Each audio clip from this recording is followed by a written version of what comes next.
It'll be my medicine if I let it. These pieces hidden inside, buried so deep, they're so hard to see.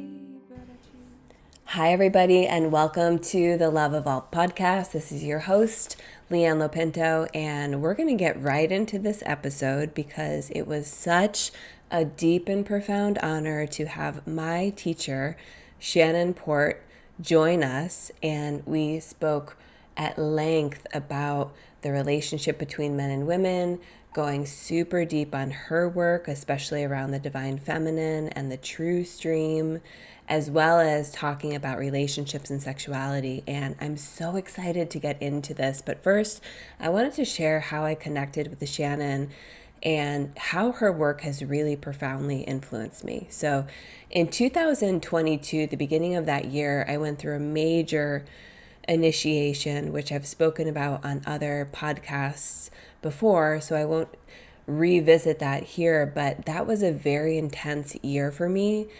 And yet at the same time, there were so many synchronicities that were bringing me towards the right teachers and the exact right people and the exact right articles and videos.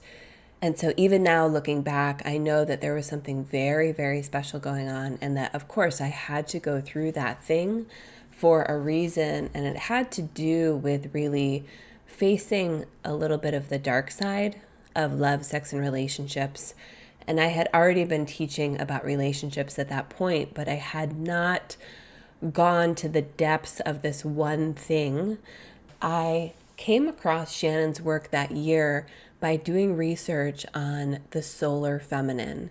And if you don't know what the solar feminine is, we are going to get deep into that. Shannon shares what that is. And I just have to tell you that it's definitely like a soul level connection that I have with Shannon and her work. I found her YouTube channel, started to watch a few videos, and immediately knew that she was speaking my language. And I was really kind of blown away, honestly, by the things that she was speaking about. And it's hard to even put it into words, but when you know someone is your teacher, you just know.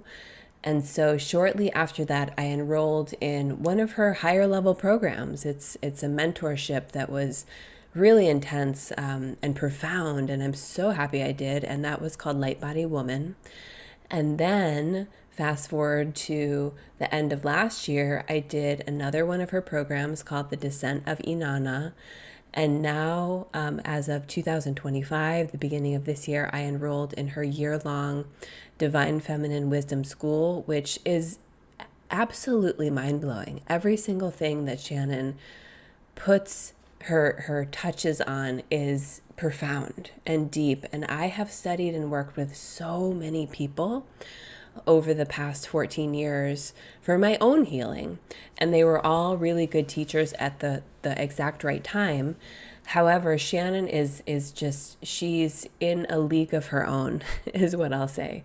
And, you know, everybody who listens to this can decide for themselves if Shannon is a teacher for you. But it was an immediate knowing for me. And so we're going to get right into this episode without further ado, but I do want to read her bio from her website and give her more of a formal introduction. Shannon has such an incredible 30 years and even more than that, honestly, of wisdom, because this started to come in for her as a child. And so I will just read her bio formally now. Shannon Port has been teaching and sharing with the world a profound body of feminine archetypal wisdom for the past 2 decades through the Divine Feminine Wisdom teachings in Light Body Yoga and Light Body Woman. Art of the Feminine is a cosmic feminine stream received by a true female initiate who has been working in the frequency of the goddess since birth. Shannon has lived these mysteries and has traveled the deep feminine path of goddess initiation, working closely with the divine feminine spiritual hierarchies to restore and regenerate the inner mysteries of divine love on earth. Through her heart and her word, she shares this transmission as her soul's mission. The work here has been lived, tasted, and fully integrated and digested. It is beyond sacred and holds the divine feminine impulse for the coming age of Venus and the goddess epoch. I just want to pause for a moment before we get in and just tell you that Shannon is the real deal.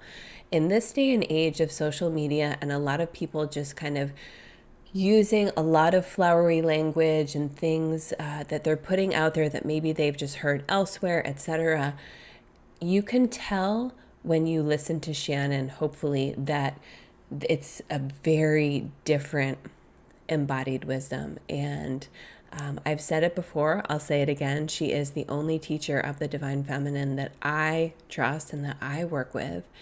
And I'm really excited to share this with you. So please reach out to Shannon or myself with any comments or questions. We would love to hear. All of her links are in the show notes. And let's get into it. Welcome, Shannon. I am so grateful to have you on. I'm so thankful that you said yes. And I know that we have a lot that we want to speak about today. But before we dive in, I just wanted to give you a moment to just introduce yourself. I know a lot of my audience knows you because I share about you. However, I wanted to give you a chance just to introduce yourself and your work to anyone listening who might not know you. Oh, Leigh-Anne, first of all, it is absolutely divine to be here with you today.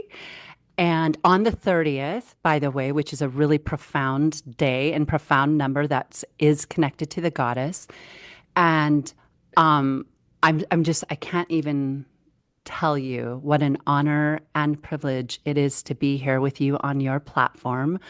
I just want to start by saying that when you first showed up in my life, going back a few years, when I had the honor of meeting you, I was absolutely so grateful for the energy that you carry, the integrity you carry, and the archetypes that you carry for this work. It is absolutely profound when someone comes along and you recognize them as being in this nucleus of this work and carrying these codes, but with such a spiritual maturity and a willingness to really step back and really, really seek the truth, which is how I feel about you.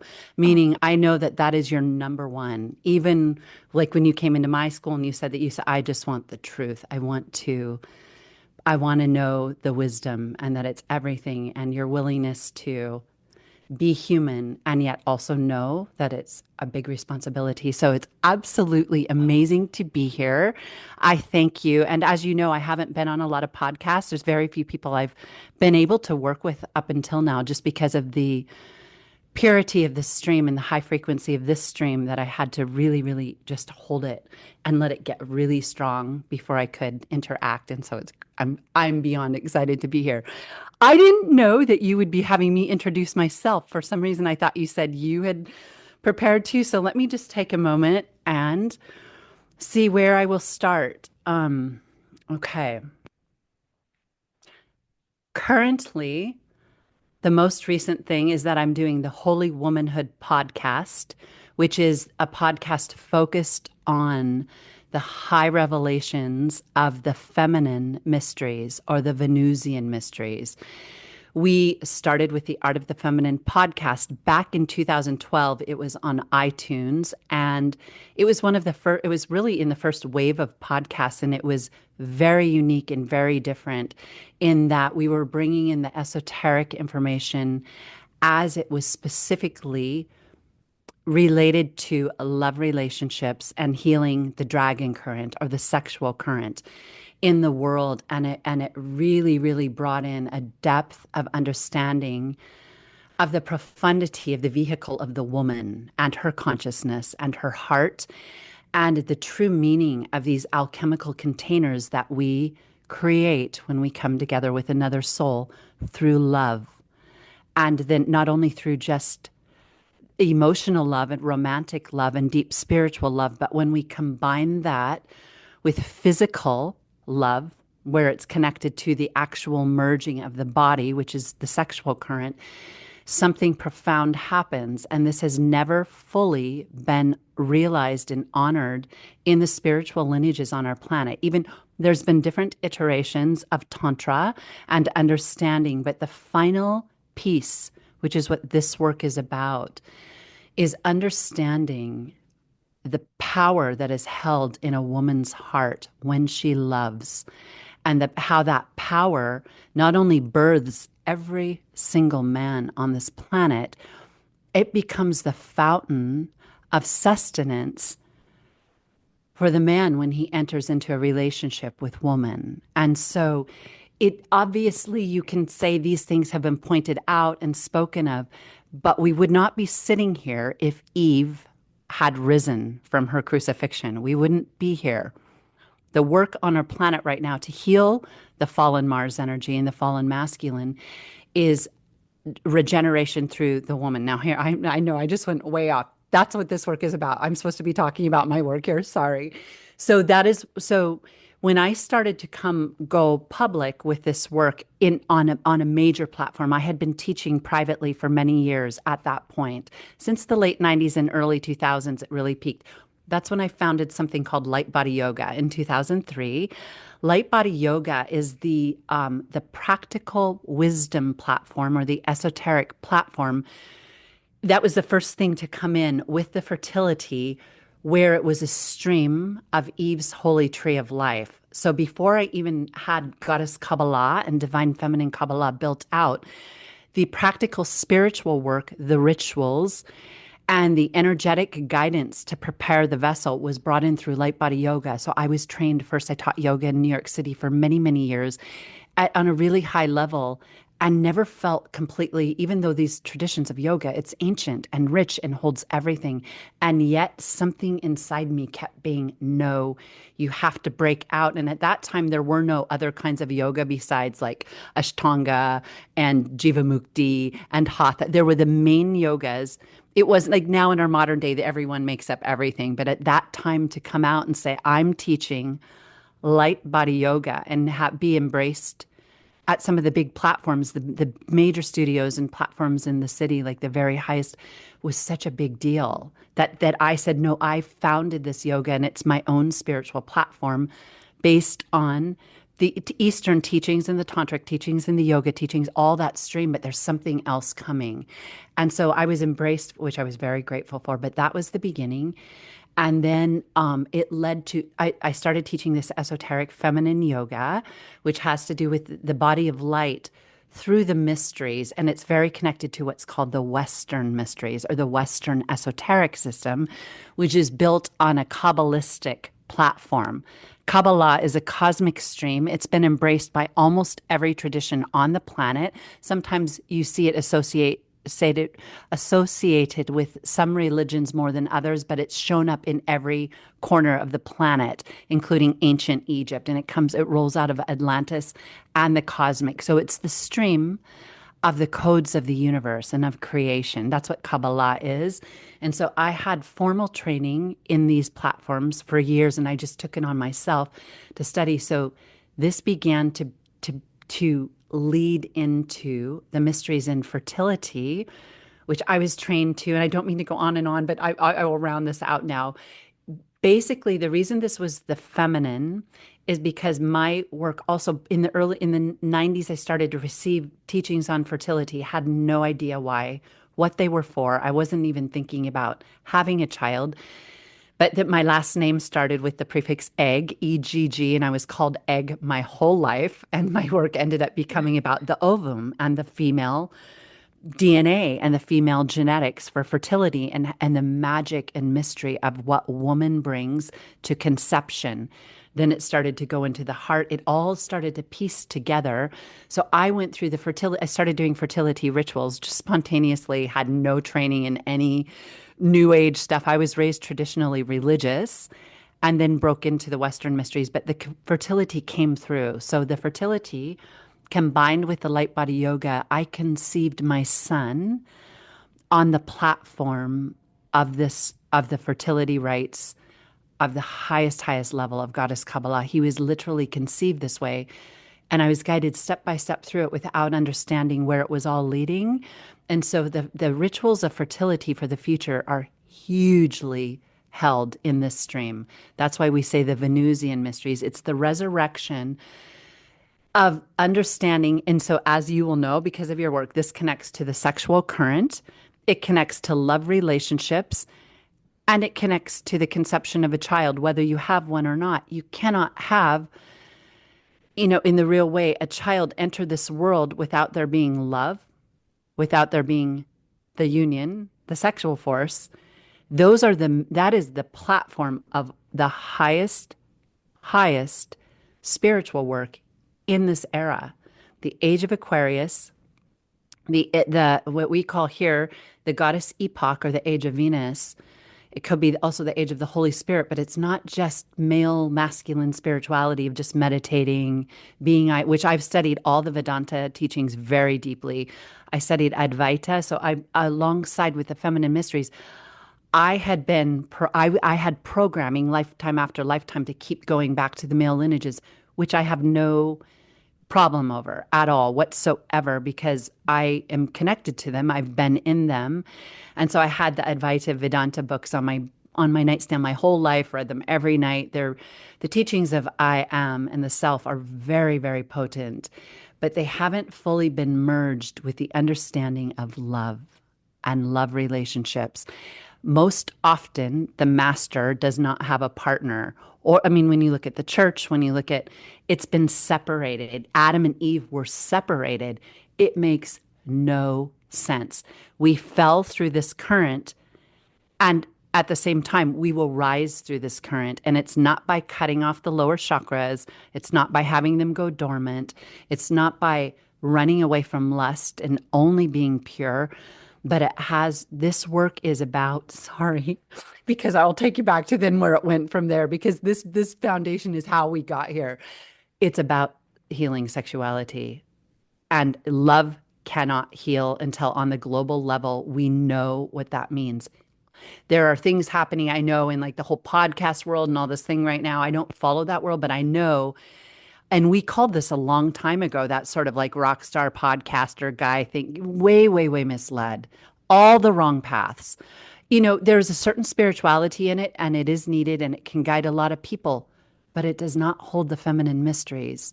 It doesn't hold initiated voices that really have sacrificed to go through this. So this work, then we moved into light body tantra.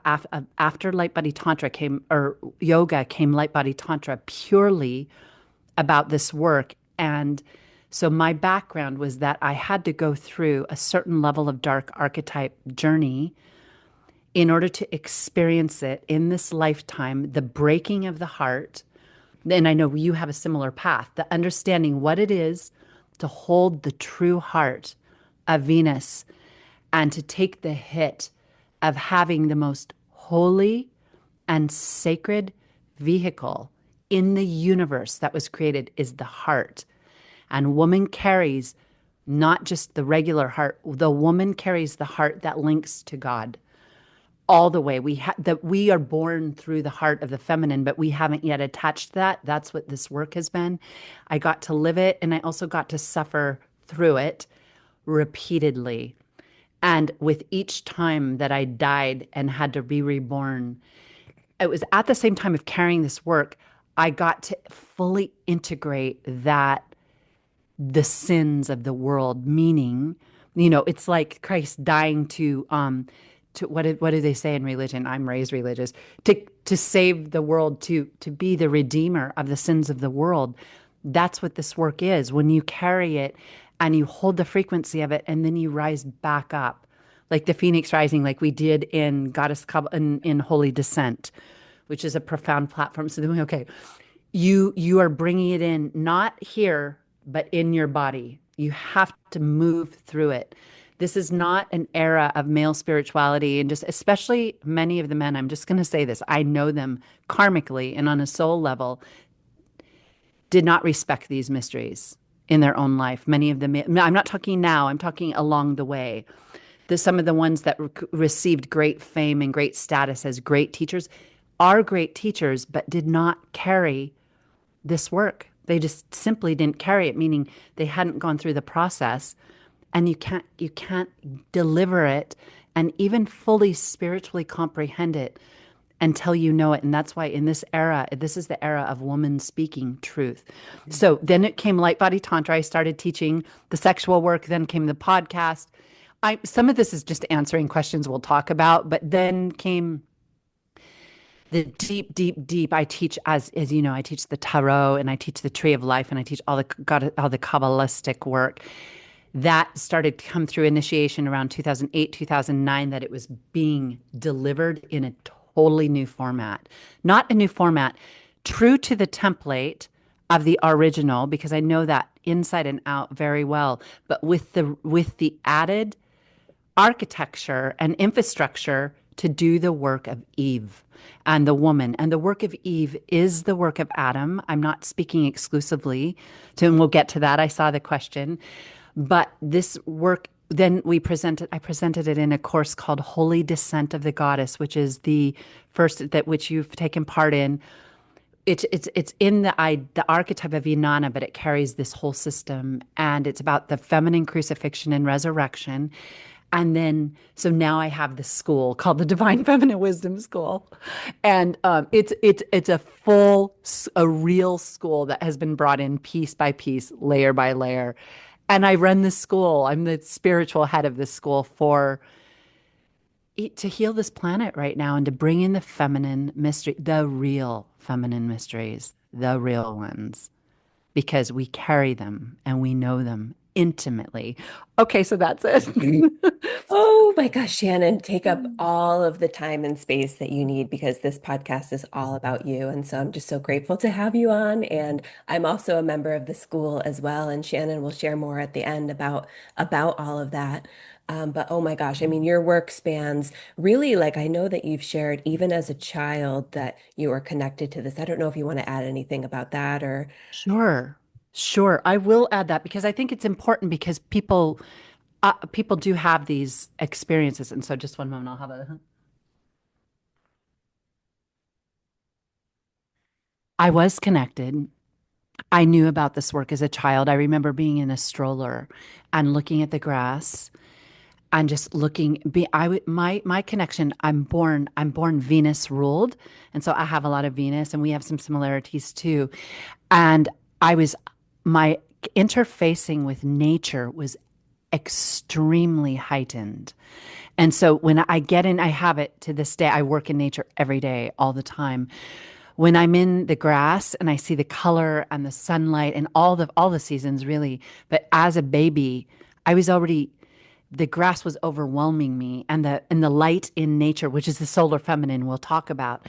I was already deeply communicating with the hierarchies and the angelics. And even in my play as a child, it was about all of this. So that was there.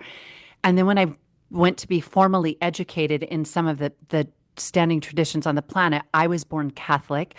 I entered Catholic school very young, and I had a very religious grandmother. We got on our, not religious, she was connected. She wasn't like religious in her mind. She was the real deal. And she had 13 children, lived on a farm. We were on our knees praying the rosary to the mother, to Hail Mary, to all. It was always even though I was Catholic, it was always about the feminine. I had Magdalene and Mary on my nightstand with all my little trinkets my whole life, and was just in communication with them. Let me see if there's specifically, it was the awe and wonder of the body, of nature. And then in my generation, we watched things like Isis and Wonder Woman and those early, there was even the Bionic Woman. These are early, like 70s, 80s. And when I watched it, I knew that that's what I was here for. So then I had the experiences like the receiving from the inner plane and the deep, deep, deep dreams. But I also, which this is important to add, had to carry the dark stream. The Magdalene stream comes in. The women who carry it have a contract where they're going to have to face the dark in their lifetime. It's not a lifetime of just straight purity and privilege where you get to study and be holy.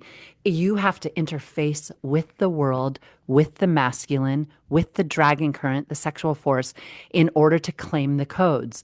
It's by having your heart combined with the experiences that are not in alignment, and then receiving the hit, calibrating and recalibrating the system, you're doing that work for the planet. And that's the Magdalene path of the prostitute, which is a deep, deep archetype. There's a lot of truth to the to her archetype as a prostitute, even though the church had no clue what they were talking about and did try to defame that archetype of the feminine that carries this wisdom. So there was that. And then I entered into the performing arts.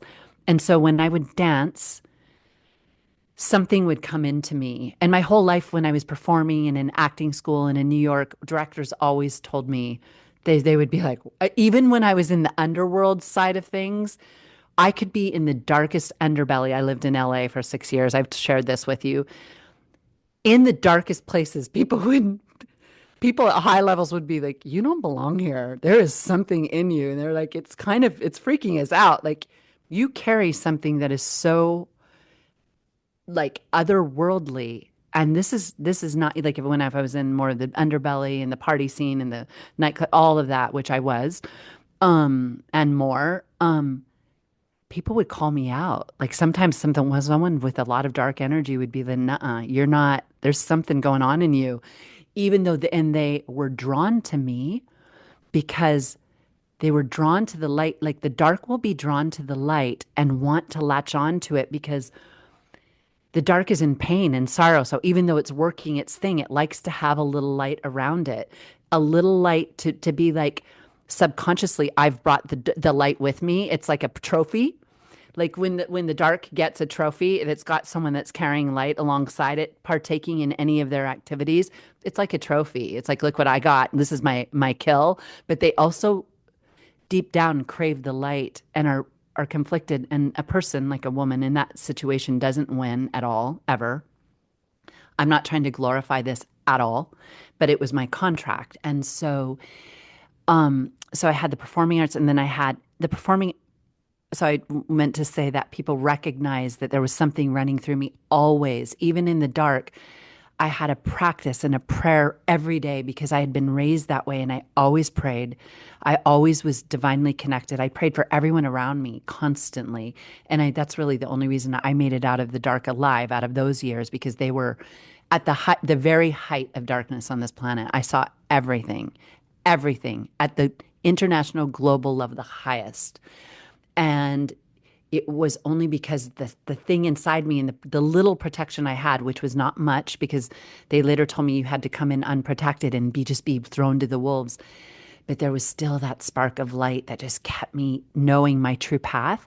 And so the combining of the performing arts and receiving, whenever I dance or did anything, and when I started acting in acting school in New York, I went to professional acting school. When I'd go on stage and act, that energy would come through, the light energy would come through, and people would say, what's in you? Because so acting was a vehicle to train it, to ground it, to work with the earth energies and the higher energies. I didn't realize it at the time, but it was really training me to be not even a mystic or an occultist, but a divine feminine initiate at the highest degree, meaning you have to know how to run those currents of everything. You don't push anything away.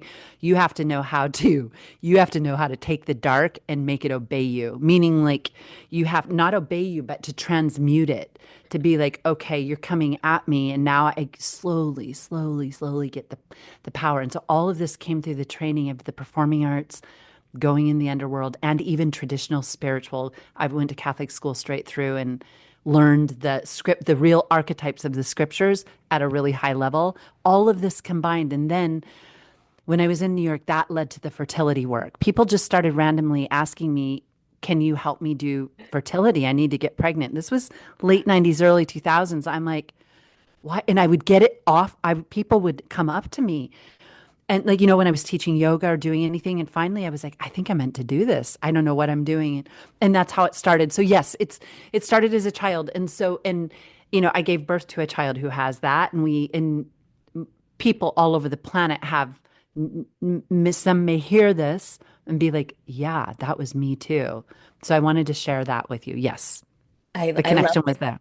Oh, I love that you share that, Shannon, because now that I'm thinking about it, when I first connected to your work, it was just because I searched for solar feminine. That's when I was deep diving into it in 2022.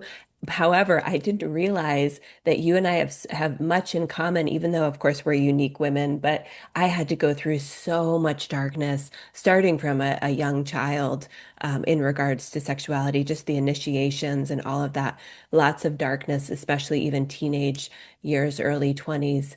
And so when I learned that about you later, yeah, I always feel such a connection to you, you know? And that you're in LA. Can I say a couple Yeah, things? yeah. You're in LA. That's where my dark initiations took place. And for a while, people were coming to me from that world. This is how it happens. People that were in that world that I was in were just finding me. In my early years of mentoring and teaching, I'd be like, "How did you find me?" They were still in the underworld, but they recognized something in me. And I never told them that I had been there, done that, do nothing. But they were seeking healing. And now it's to the point where the light is coming in, meaning like you're in LA in the light. I had to go through that process to mirror with it and to really do the work that needs to be done on the planet to help people move beyond this cultural thing that has overtaken the globe right now. It's basically everywhere. It's the whole globe is in that frequency along with the spiritual awakening. But also, yeah, I remember when you and I discovered that we had the similar background. And also when you told me that you simply Googled solar feminine and found me because the greatest students and co-creators and people that I have worked with have found me that way. Meaning there it was just a simple like honing that called you that just said you Googled that and you found me and you came and did a 3-month mentorship immediately. Immediately. Immediate. In fact, you were in the year where you got double mentorships because I was offering like you got remember you Oh, came yeah. in at the one where you got to partake immediately of I was doing two for the price of one, which was huge. I've never done that Yeah. since. So you got like 6 months of material. I was like, this woman's here for a reason. And then because there's a couple other people that found me just like that, meaning it just came. Like you were guided to do something and next thing you know you were in it. So that's Oh, it's meaning so, thank you for sharing that. 2022 is so like that. And I honestly, I'm so grateful to have found you and trusted my intuition too. I had studied with lots of different teachers before, even in divine feminine ways, and they were all perfect for the times that I did. But your work is just such a profound level and continues to be for me. I just feel like, even though I've been studying for a few years now with you, I'm just feel like I'm still just scratching the surface just because your work is so vast and profound. So thank you you for have no idea, and I see it in your aura. You have no idea. But yeah, just the fact that you came in and trusted, you didn't even know, like you just came into a major program. And I knew it. I was like, oh, she's in. She's in. I know what's coming for her. So I yeah, love it. oh, Yeah. an honor to be here. Okay. Oh, good. Oh, good. Well, I mean, I think there's so many different directions we could go, but do you want to just share for people who don't know what the solar feminine is? What does that mean? Yes. Yes. So I jotted down a couple things, but I will start just by speaking um through the stream. The work here is based on the solar feminine.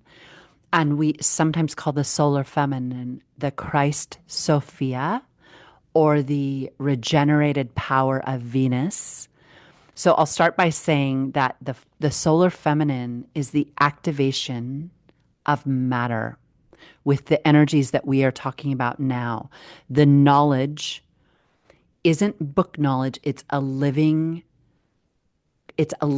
frequency. We call it the divine feminine frequency in the work we do because it's the frequency that vibrates at the heart that has been healed, that has gone through these initiations, the initiations we did in the descent of Inanna and the 13 spheres and all of the reclaiming. That's a blueprint for that. That it's not it's not words, it's the actual holding of it. Then you become the solar feminine because the Christ force or the logos is now alive within you. The Christ represents the sun, and the Sophia is also the sun, but we'll say the lower version of Sophia, Sophia Achamoth, and some of the Kabbalistic or Gnostic teachings, is matter in the underworld, or it's the human vessel in the underworld that has not yet been fully baptized in the high knowledge. In this work, we call the solar feminine the eighth house mysteries, because it is through the eighth house, through the regeneration of the sexual current, the regeneration of love, the understanding of shared resources, of what happens when you merge into another human being and become one, not just physically, emotionally, but spiritually at a high level, and you lose yourself and you go through a process of having to understand what is love.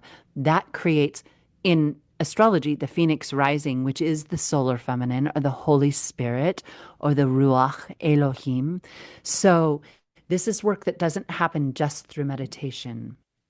It's the solar feminine is hands-on in the field, working, doing the real work. So I will put this out there for some of the ideas around sexuality that have been really, really dropped in sort of the podcast world and all of this. And also, spirituality anyway requires great discernment, because a lot of people, we all channel, we all receive a stream and channel and messages from God, and everyone is valid to say, look, I received this message inside, or this being came to me. Everyone can say that.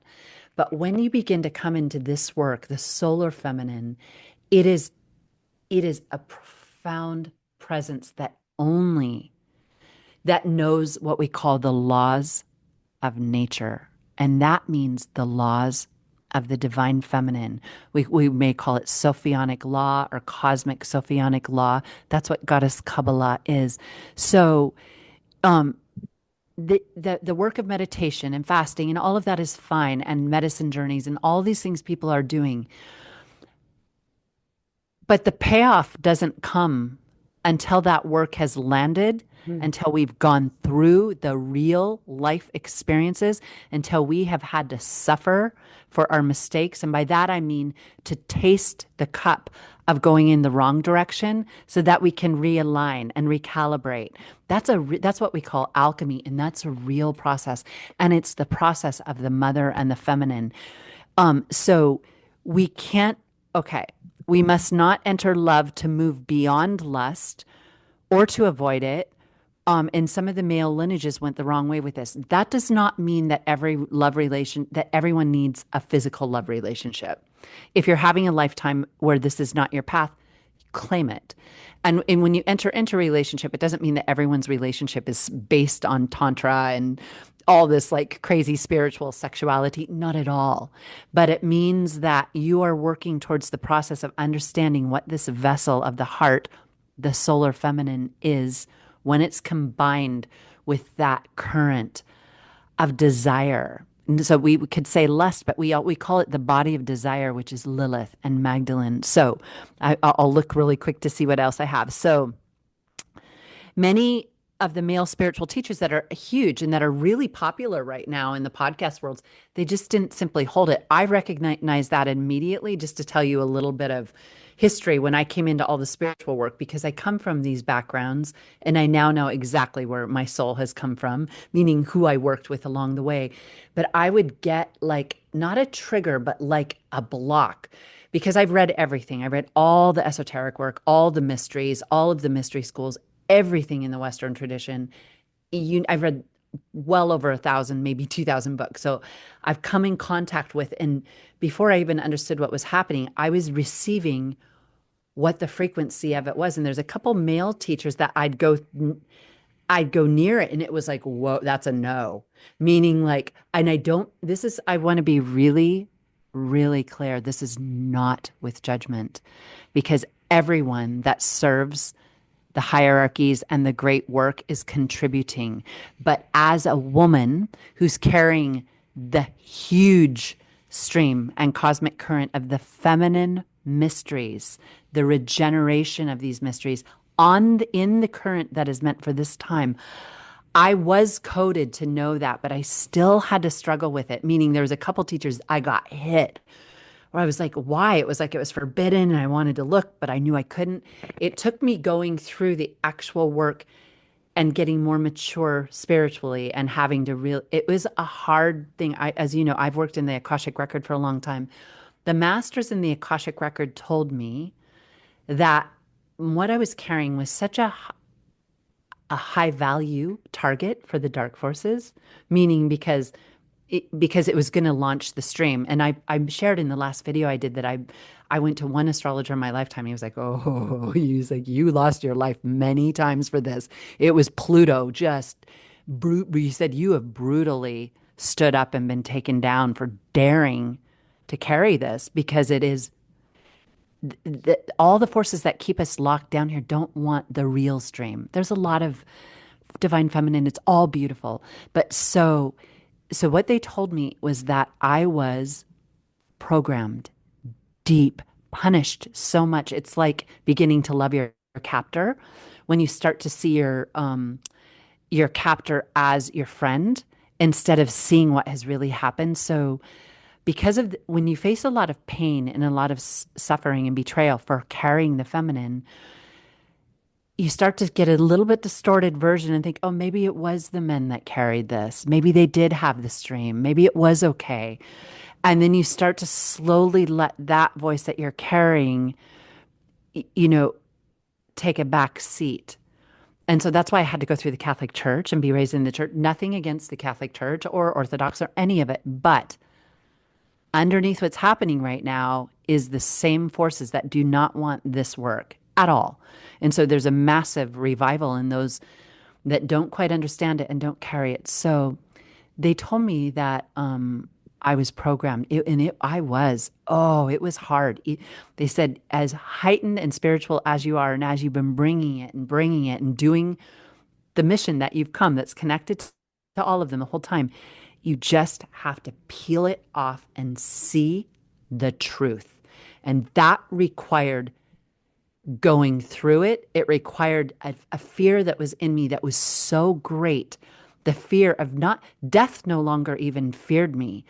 The fear was over losing something much, much, much greater. These forces are evil. And they don't even threaten you with your life anymore because your life, you can get that back. But it is a shame and a how dare you? Like, how dare you? And it keeps showing, this was elevated. This was the teaching. And so I'm being intense, but this was the path of really understanding the solar feminine, which is the activated woman. It's the Eve. And there's a lot of conspiracies on the planet, a lot of people speaking things that I'm not interested in ever using any names ever, because everything that everyone's doing is coming from wherever they are right now and what they really believe.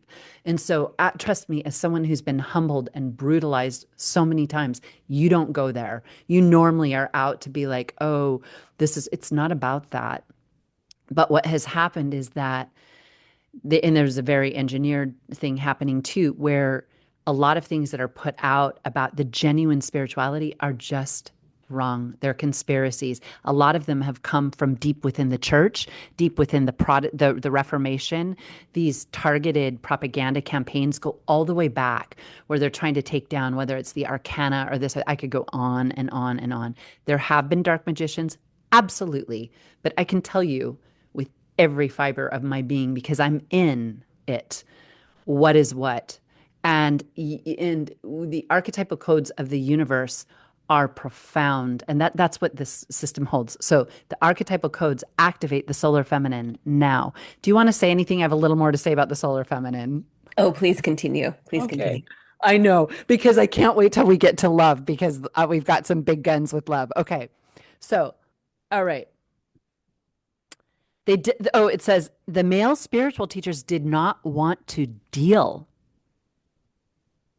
with woman's emotions, heart, or the real truth that Eve is the way to Eden.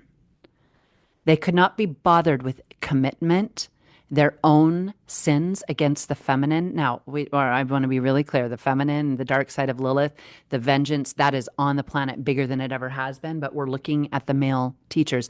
There was, to be born in a male body, which is what I was shown and taught, carries a certain limitation, even as a spiritual teacher.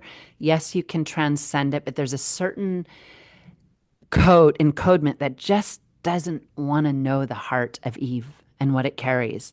And there's almost like a competition or I'll have to give up, even if it's a tiny bit of my ego as a man, to have that.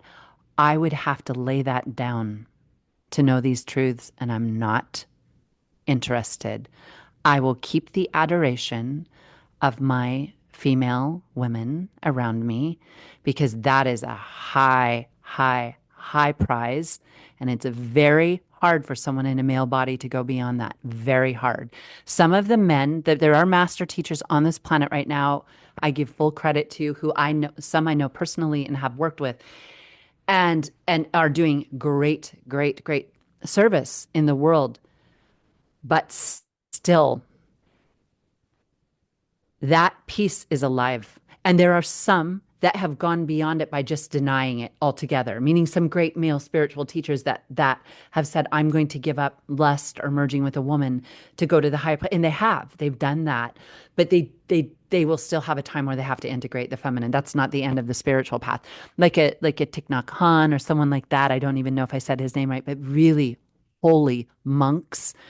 I want to honor that carry this work. And some of the East sages, but they don't carry the feminine mysteries. They carry the feminine, though. The Christ force is the feminine because it's the mysteries of the heart, and they have it in ways that the schools would say it was because they transmuted lust, but transmuting lust is different than going through the alchemy of the heart. It's a different thing. You can transmute lust. A priest can transmute lust. But transmuting the heart is another universe. And that's what we do here, the heart, because that's Eve's power. This divine feminine tree of life with 13 came through the heart alchemy. Okay, so her Eve's heart is the whole solar feminine that is the ship that sails souls into the next world. She is the mothership, and it is through her awakened vessel that we travel into the new Eden. Nobody goes without going through Eve, period. She is the gatekeeper. So my specific path as we got into required huge deprogramming. I wrote this from the male teachers and spiritual lineages. And again, I'm here to, I use work that I've worked with, in the male path every day. It's a very, very important, especially working with the logos and the word. We need the masculine power, but we need the masculine teachers to support the feminine teachers and to acknowledge that the feminine have a piece that they do not. That will have to be known. They do not hold it. Yes, we're all masculine and feminine in for whatever reason. Venus is just busting through me right now. So I apologize if it's, I do have a light side just to let your viewers know. Okay. So the male teachers had still attached to the male ego in a male body. Now this I was given I have a soulmate that was a teacher at another time on this planet. And she's a she, and we still work together. She's in the soul group. And so this information comes through her. The male body is complicated to be born in a male body. And I know I was told about my own son that when he was coming in, because he came through the ritual, that he was like, I wish I didn't have to do this one again because he knew he was going to have to carry some of the genetic lineage, even though he holds master energy.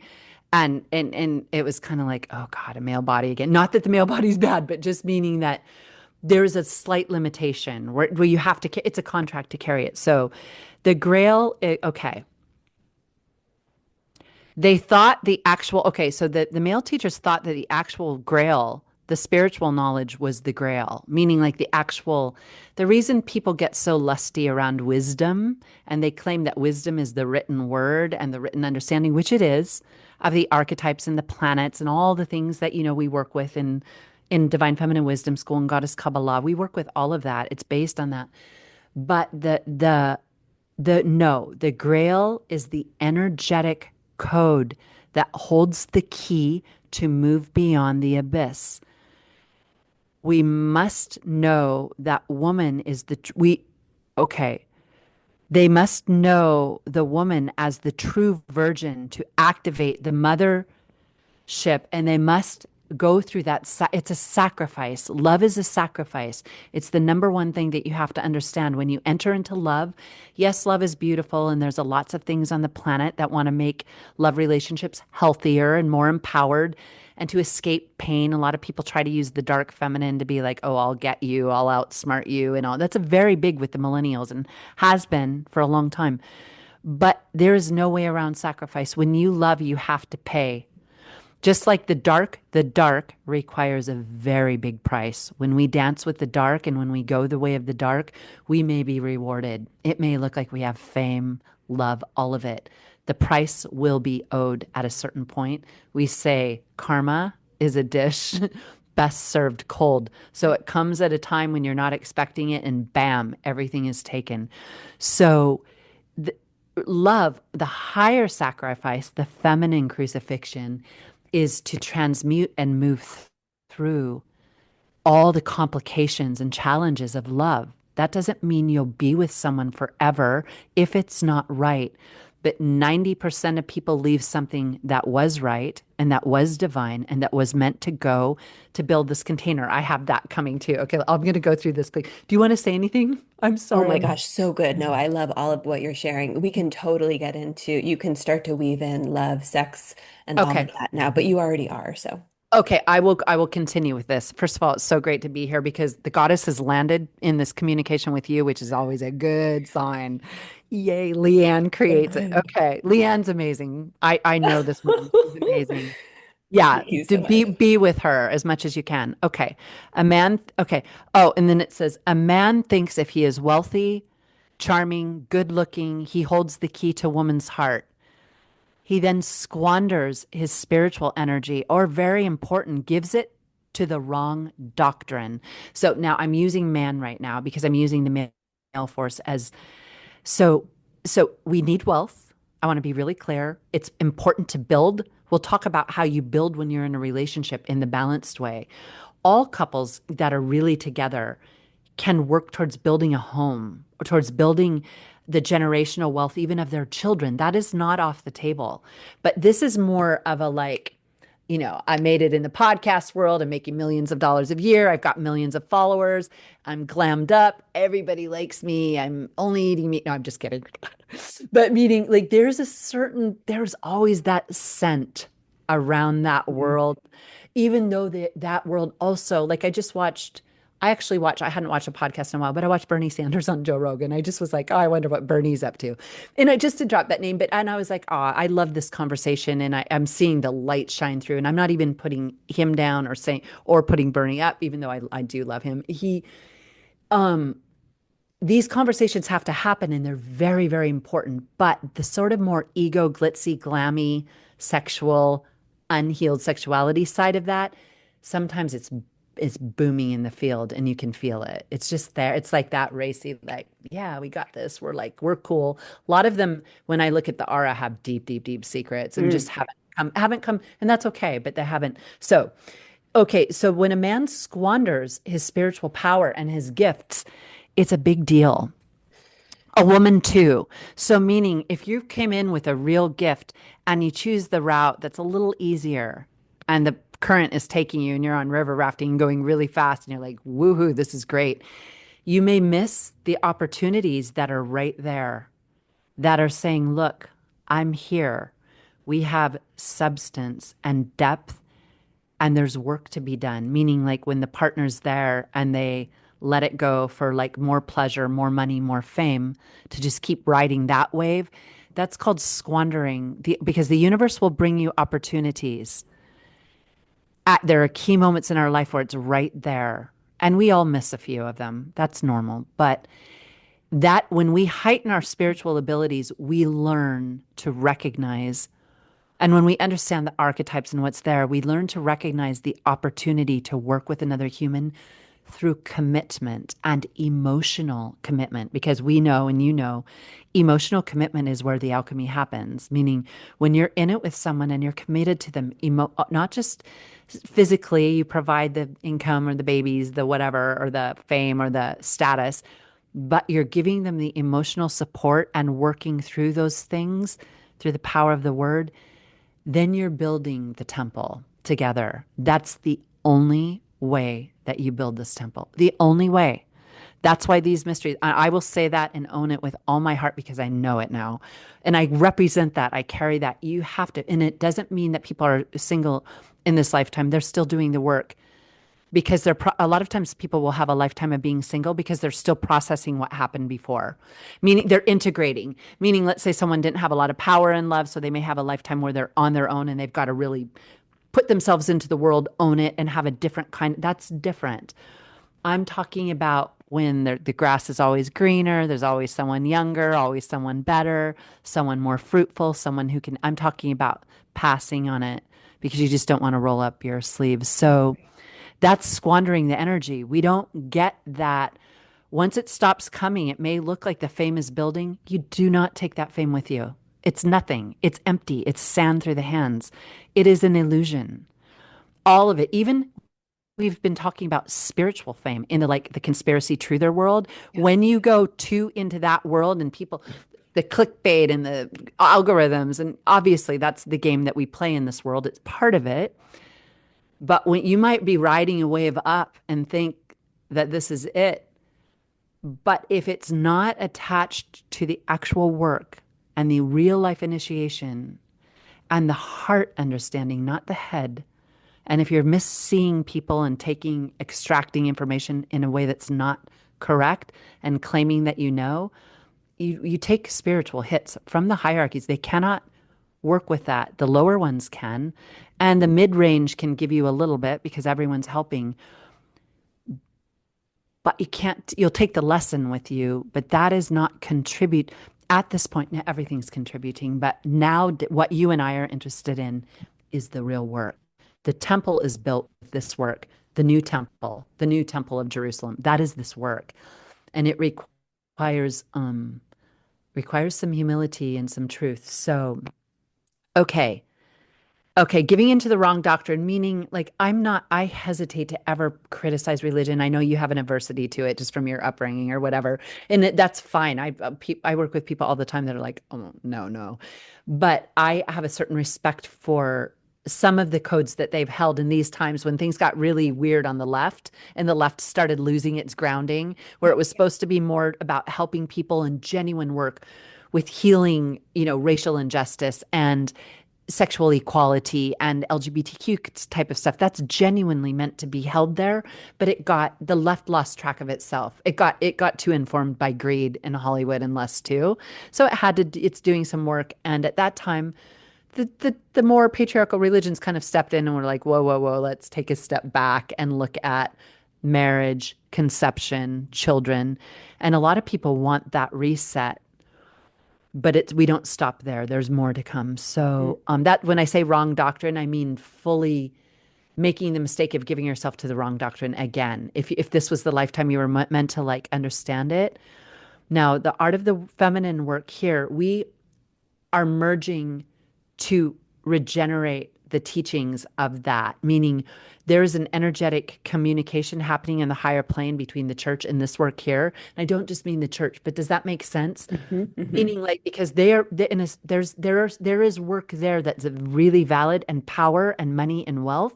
And it's meant to be more, I can't even put it into words yet, because I also had a karma to just deliver energetically the feminine on the karmic platter, and see what they do with it. And that's happening on the higher planes right now. I'm working back and forth with some people. So the church, etc., has completely misunderstood the higher wisdom of the Christ and knows not the Christ Sophia. So none of them yet understand what that is. So they're on that path. And her gates of holy feminine wisdom. So, and then Goddess Kabbalah holds the energetic codes of the 13 spheres. It's a great work of art. I called it the magnum opus, and I know you recognize that, meaning it has taken year by year, moment by moment, decade by decade, initiation by initiation, studying to get to have it come in the way it has. And it really is the magnum opus. So Eve's body of love. These are the codes of Eve's body. We have the Adam Kadmon and the Adam's body. Oh, now we're building out Eve's body. That's what this work is, because Eve and Adam cannot unite until Eve has been restored, revived, and regenerated. And women carry on this planet such a dark vengeance of Lilith and even lust because of the pain.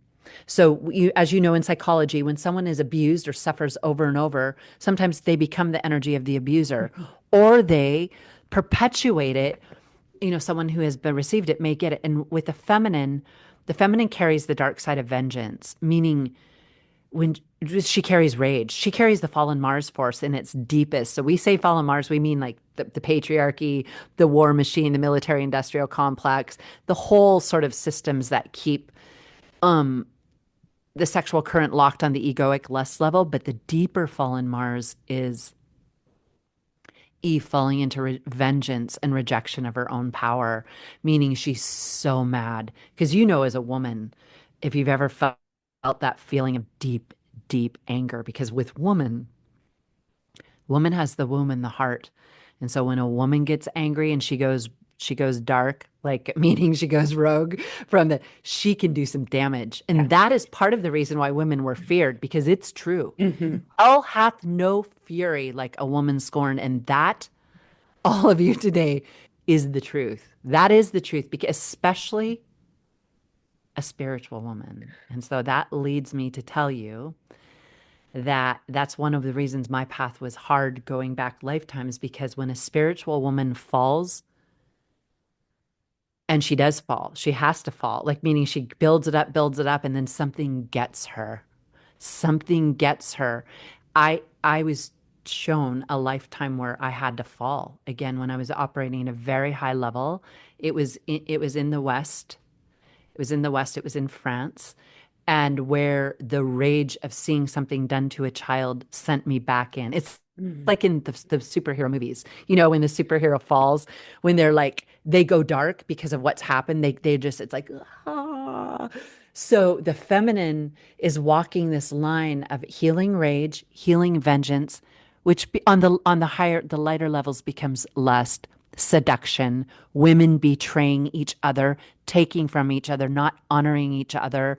You and I have talked deeply about that. There's women in the world that operate in the shadows in how they approach other women and other women's work. They're seen, but this is not allowed. We have to really come clean.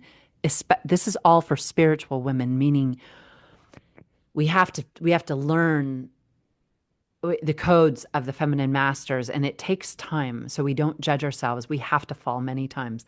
But the woman who falls carries the ability to destroy the planet. It's like I talk about Game of Thrones. You know how Khaleesi at the end, did you ever see the very end where she goes the wrong direction and she burns, she flashes fire of the dragons? That is the archetype of the woman. Like Khaleesi had this like noble aura for parts of it where she could have been, but it was just hell unleashed. And I can't remember the full story, but it's like that. So in order for us to do this, we have to heal Lilith with each other, and we have to go slow, because there's also a lot of discerning required, because with women to women, sometimes there are dangers, and sometimes there are things that you have to protect yourself and put up the wall, or like do things that might feel to the counter, meaning not all love and light. Do you know what I'm saying? Meaning not, because it isn't all love and light. And sometimes that's why my teachers that I was working with had to go, I could not get past the love and light. I was like, no, but we love everyone in this. They were like, Shannon, in some things I did not heed the warning, and everything that they said would happen came to pass. I had to lose everything again. Meaning, so it is just, it's walking a tightrope. So this is the feminine mysteries, because it's not just meditating, fasting. It is so much deeper and more sophisticated. It requires sometimes getting into things that we don't want to be in, and then working our way out and slowly building. Okay, I'm almost done with this one. So so this is Eve's body of love. These are the Venus mysteries incarnated. I'm just talking kind of about my work. They have been brought in over 3 decades. Art of the Feminine, Goddess Kabbalah, Divine Feminine Kabbalah is a blueprint that walks through each stage. And of the Sophia, Mary, Eve, and also the Eastern. We also work with the Eastern goddesses too. But these teachings are the Hail Mary, meaning, that the teaching, the Rosary and the Hail Mary was given, and we did Hail Mary in Holy Descent of Inan. We have our own Hail Mary, which is so deep, but that is about the temple of Isis, and that's where this work comes from, the great temple of the great cosmic mother. I told a story in my last video on YouTube, or the last few, just about how when I was taken at a time into that temple. Later on, that did not come early, because that's a massive thing. That I'll share with this really quick. So it was in the Akashic record, and it was I didn't quite know what was happening, but your heart is scanned. It's like the goddess Ma'at, how they say they weigh it with a feather, meaning like what's really in your heart.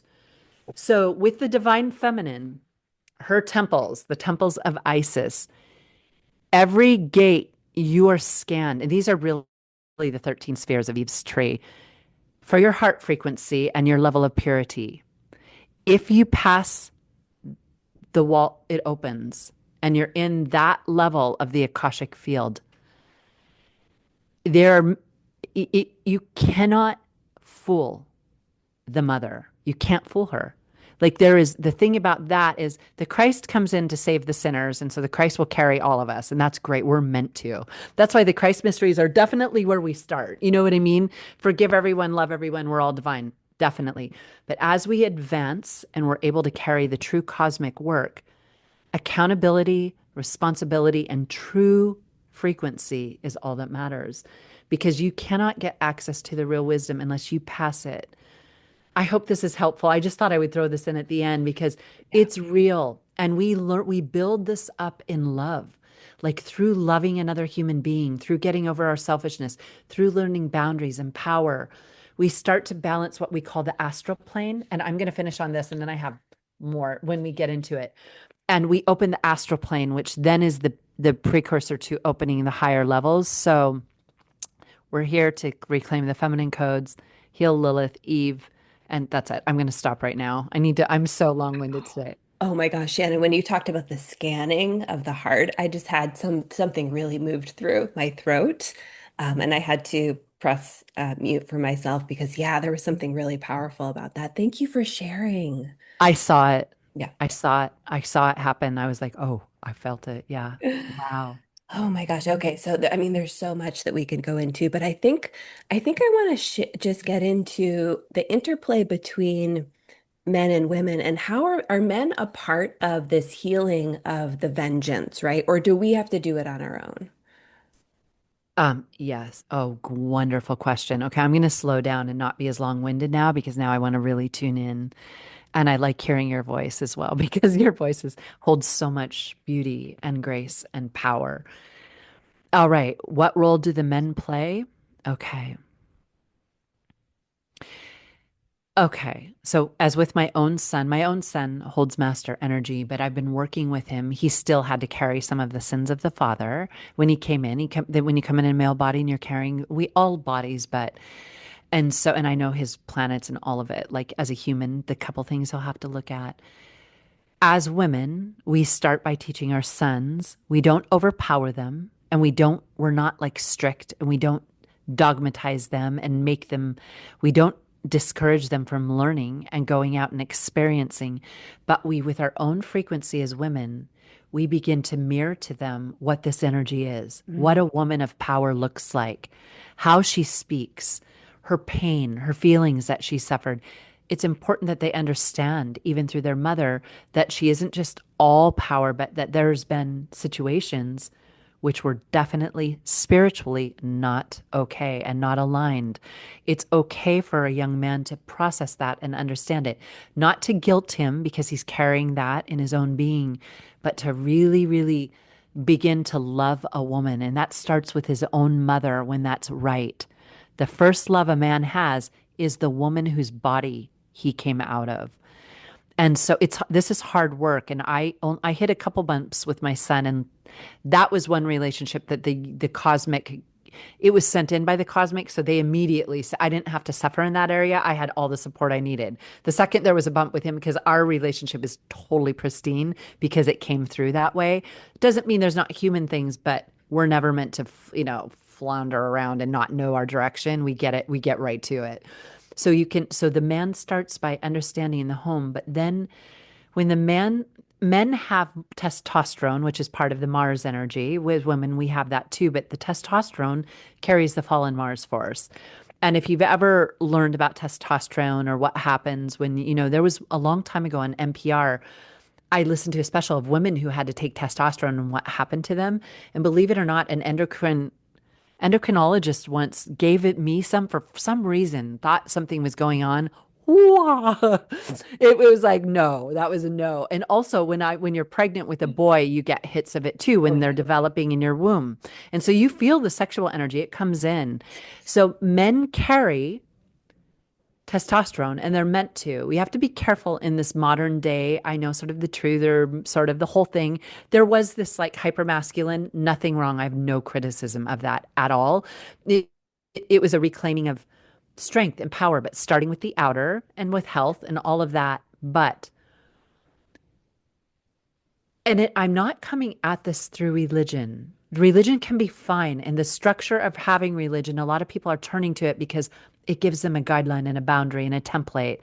Like I know someone right now who I know very well who's choosing that path because doesn't want to deal with the men that aren't connected to something like that anymore.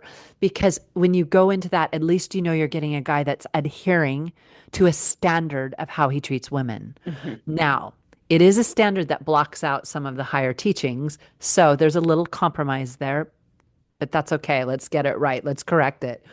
So, meaning the woman has to be a little bit more submissive, or maybe in some cases a lot, even if it's not, it's energetic. Even if it's not, doesn't look like it, there is a certain thing happening. And I see it all the time. So especially with the women podcasters that are from the religious world, I hate to say it, but like, I'm like, oh, wow. Who talk with all this authority and power, but deep down, it's not the sovereign divine feminine. It's just not there yet, the real one. So men can start by honoring desire and knowing it's not a bad thing, honoring the sexual force and knowing it's not a bad thing, understanding whatever archetypes, understanding. So we work, as you know, with archetypes, with the zodiac and with the higher archetypes, the Kabbalistic. When you understand your nature, you will understand you may have come in with a lot of Mars. Mercury is a player. It's fast. It's quick. It's quicksilver. It's like women, booze, gambling. Mars is like hardcore fire. Let's get to it. So you can start by the zodiac, looking what you have. Scorpio, Mars, and Pluto. So when a man begins to understand what his makeup is, energetic and spiritually, he can have a relationship with his sexual force. Some men are way more sexual and need and their desire force is on all the time. They can't stop. And that leads them towards addiction and abuse and exploitation of women or even other men, because that world, the world of men on men is also, there are parts of it that are completely consumed with that, just the lust part of it. And I know that because I've worked with some of these men, and it's, the physical is hyper almost pronounced in that world because there's such a desire for youth and beauty and muscles and all of that, but it's in every culture. So, or every sexual orientation. So when the man knows who he is, be like, okay, I came in with this. There's always karma attached to it. So you don't want to suppress it. You don't want to deny yourself. If you're a man that has a strong desire force and you hunt women, acknowledge that, because some men do. Some men just aren't interested in that and they look for the one, or they're more like, they might not have that bold ego or security. So find out your nature, start to honor it and become okay with it so that you're not condemning yourself, but then understand what is exchanged when you go with a woman, when you dabble with her heart, when you call forth her adoration and her love. We call that being unconsciously amorous, meaning when you dangle the prospect to a woman of love, commitment, maybe even marriage and children, her heart comes online. Mm-hmm. And so many men, and I know this well, have learned how to use that to get validation. And so they've learned to be, especially men with a lot of Venus, will dangle, will flirt unconsciously, amorously to call forth the power of the female heart because you can get addicted to the adoration of the woman. That's what a rock star is. So the energy that goes towards rock stars, there's nothing wrong with them, but it's the adoration of the feminine. There is no high in the world like that. And in fact, male spiritual teachers need the adoration of the feminine to lift up. They cannot lift up without that. They have to have the young virgins and the women around them and the women send them energy. So when a man understands what he's calling forth, he can take responsibility for it. And like, I have these talks with my own son, like even when he was a teenager, because I heard in psychology, like certain things to look for if a child has bonded properly with his mother, or how he feels about marriage, or how he feels about children. And there's all the signs of like what kind of trauma they've gone through. So it was kind of just looking into my own son and asking him some little questions. And I was like, oh, thank God. He feels pretty well adjusted with the feminine and at peace with whatever wounds we did have as the mother to son wound, but that he has a pretty healthy view and respect of woman and wants the woman to have wisdom and power herself. So men can start to see what am I looking for? And this is a big thing with men, not quite as big with women. Because as a woman gets older, she doesn't tend to go for the options of younger men as much. She can. There's a lot of celebrities now, like women who are 70 or like dating 30 or, it's just kind of for show though. It's an archetype. But the woman kind of ages out of that kind of thing at a certain point. Do you know what I mean? Where she's looking for substance, not just someone to be in bed with her, like a young. So, but men, it's a different thing with men that as men get older, oftentimes they feel more empowered and to go with younger women. I have to say this. It's not a fun thing to talk about. It's not sexy. But on the planet, in this work, I knew this when I was a young girl, that if a man chooses not to go through the alchemy with a woman and he keeps letting go for younger and younger, he is squandering his force. It does not mean that there may be a situation where the universe sends that, but on the global archetype, what we see, even in the podcast world or even in, the celebrity world especially, it's that man cannot lose. He doesn't age out. No matter what happens, he gets rewarded in this world. You understand? Mm-hmm. Physically, I'm being intense, but I feel like your audience is ready for it. He gets rewarded. There's nothing to worry about. There's no, even if I failed or this or that, I can. So the subconscious programming now, which is being beamed, has been that for a long time. And especially when marriage, getting divorced became to be less, that was kind of held intact to sort of like by the masters to try to keep people in marriages just so they would start the process of that alchemy where there's love and sex. So there had to be like the contract with the church and all this, no divorce. That was to kind of get the planet to the next level, because otherwise women were breeders and there was like many women, some were the wives, some were the mistresses, we had to come, the religion really in the West really did bring us to that place. But men should think about this, and it's better if they think about it when they're younger so that they understand where they put their commitment.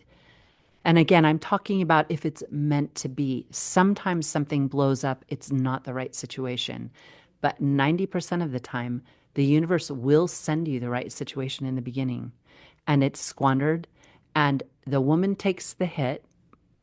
Energetically, it's shown. The men will be hit karmically, but the woman's heart, and you know this too, that vengeance, that rage, that pain that is betrayed, it keeps it alive on the planet. You understand? When woman is perpetually in the state of being left, she's like considered, she's getting older, there's someone else. There is an unconscious pain that women don't even anymore want to relate to, because it's like, now it's just like, oh, that's okay. I'm good with that. Let him go do this. But deep down, there's a deep fear. That is what Lilith is. Lilith knows this pain, and that until we and then women have all these things they carry that have helped to perpetuate this in relationships where they they destabilize so easy because the emotional body is so wrecked. Do you know what I mean? The collective female emotional body is it's fear. Fear and lust and desire are all the same frequency. I'll say that again. Fear, lust, and desire, the same frequency. Now, desire can go up or it can go down. It can ride the spectrum. It can become the desire of God, and then it can become the balanced desire in the astral plane. But fear and lust are the same thing. When we have deep lust, it's fear. It's the other side of the coin of fear, meaning because it's run by the lower forces. And we always say we need a little lust, a little bit of like, ooh, I'm into that. That's a little bit of it gets the flame started. But if you live in lust frequency, and especially if there's no commitment and it's constant, like the porn culture, it's a fear. It's perpetuating Lilith and Eve's fear, and it's destroying the planet physically. It destroys the planet. So this whole porn culture that kids are being raised on now, by the way, that's why these times are profound, because so I wrote down reclaiming the dark side, raising the earth to attach to Eve's body of light. That's what the process of divine feminine Kabbalah or the holy descent is. That that is the solar feminine, Leigh-Anne, the risen earth that activates Venus. And there's no way to do it but this work. This is it. This is what I'm given. I mean, I'm come from this lineage, lifetime after life. This is part of the group that I'm with, that we've come to do this. And this is why we've been killed so many times. Nobody wants to face this one. No. And, oh, I will add the last thing because I just did. And I'm actually going to put this on my Substack. I know you're encouraging me to do Substack. Oh, yeah. I'm going to do it because I know you've got it down.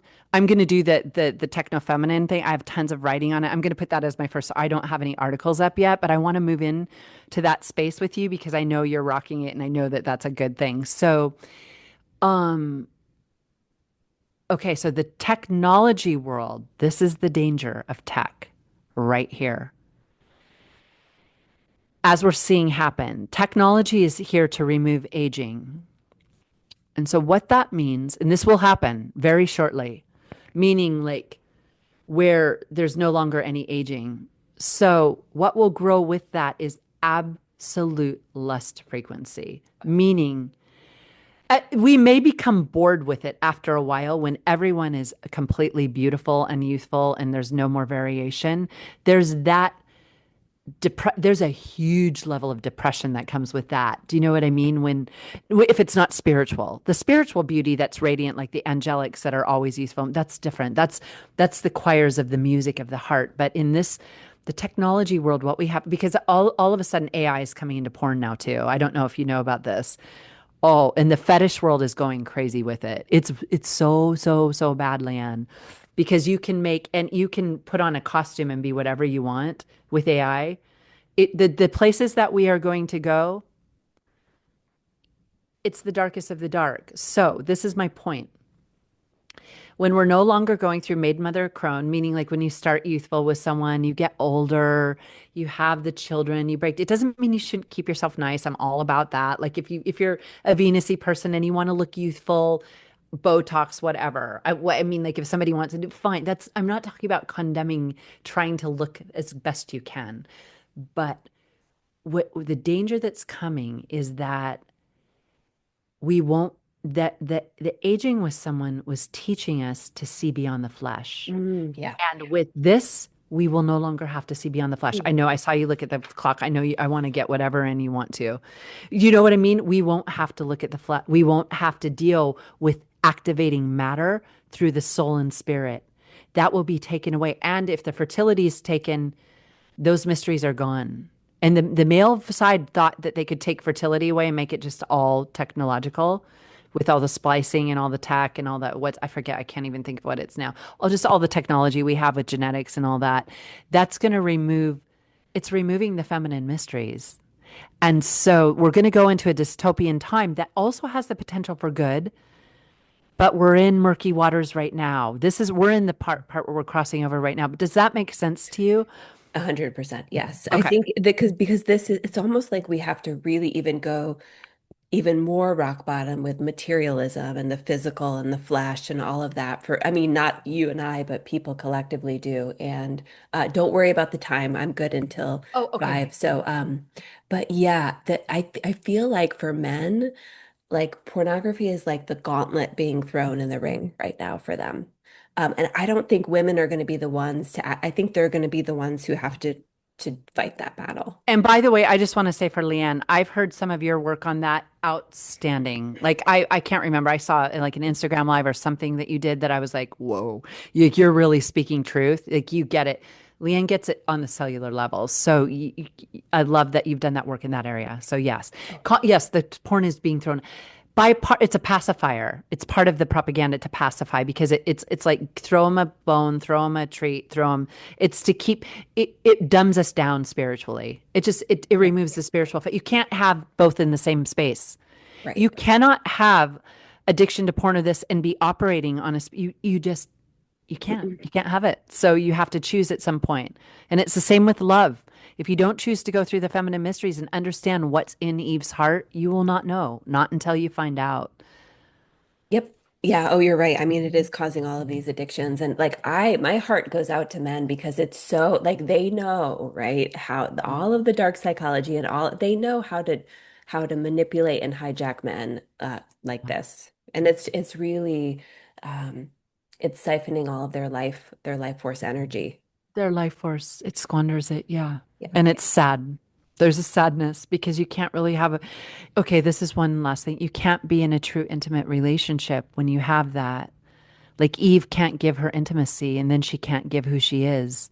Do you know what I mean? And I'm Yeah. not talking about a little porn in your life or whatever. I mean, ultimately, eventually, you don't need it. But I mean, there's all kinds of things. Yeah. Yeah. I love this so much. I think, you know, your work around the new sexual, how do you even say it? The new human sexual paradigm. Yeah. What does that mean for people? So the new human sexual paradigm, I think I wrote something down on it. Okay. Authentic. Oh, okay. Okay. All right. So in the new human sexual paradigm, I think I lost that page, but that's fine. I can talk about it. It's when the consciousness, this is the solar feminine, is raised into love.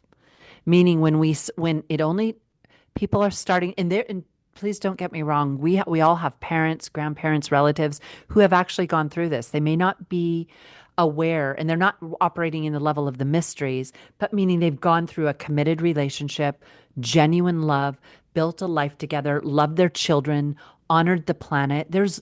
We have that on the in the world. So this isn't to be all negative, and that's the starting place. The new human sexual paradigm, and I'm not even when I say it talking about tantric practices in sex, those do exist.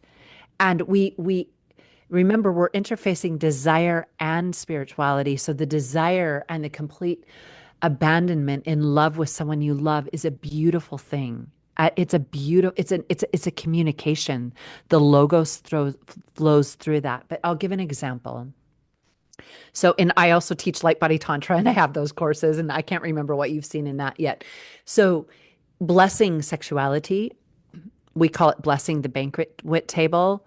All the women I've ever worked with, I've taught, before you enter into the union or you're going to play and have fun, we do Christ Sophia in the seven directions and we call in the Christ to be like, allow me to run these currents, but with protection. No dark forces allowed. No archons allowed.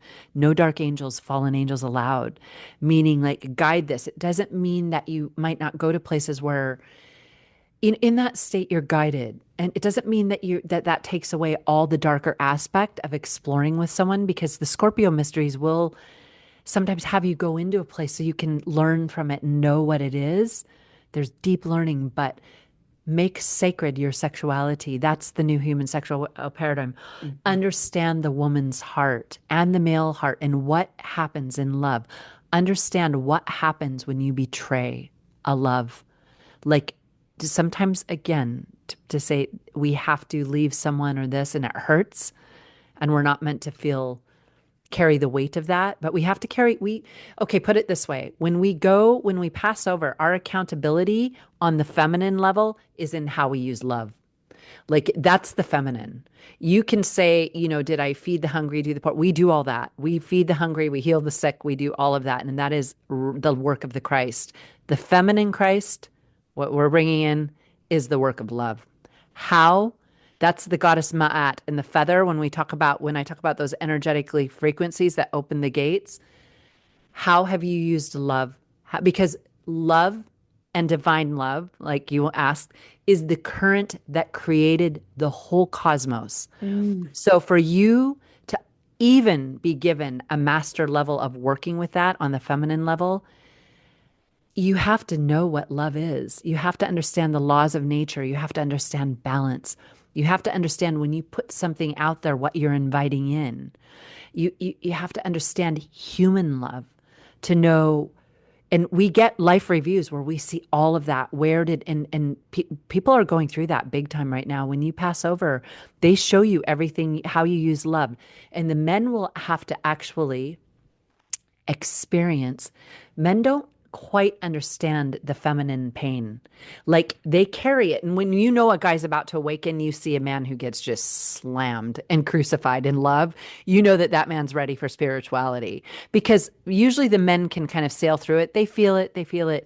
But when a man's having a lifetime where some woman annihilated him and he's broken and has to crawl out, he's beginning to enter the feminine mysteries. Does that make sense?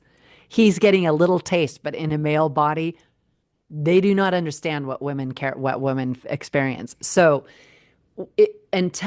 because when a woman experiences loss, betrayal, or even the suffering of her own child, it's a force of the universe because it's the force that creates new life. And so, in the new human sexual paradigm, we're getting initiated to be able to carry that current. And in order to do that, we have to understand love. Oh, I know what I was going to say.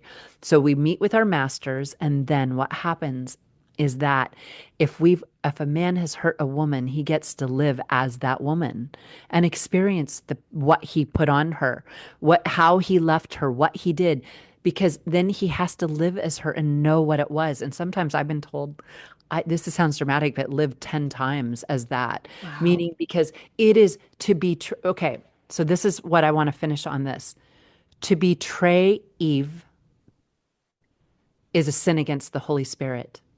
In the Bible, which is also the sexual force, it says the only sin that is not forgivable. I think there's some verse, I don't know, don't quote, I'm not a Bible verse person, but the only great sin that can't be forgiven is a sin against the Holy Spirit. What that means is that it has to be resurrected. You don't just clear that and say, "Oh, I'm done. I found God." You know what I mean? Yeah. You cannot. The resurrecting of the heart of the woman, which has been used in such a selfish, exploitative way, squandered, and she herself has squandered it, to be really clear. We have to know that to pass go. We have to know that to pass Pluto. We have to know that to swim through the abyss and make it to the other side. No other way.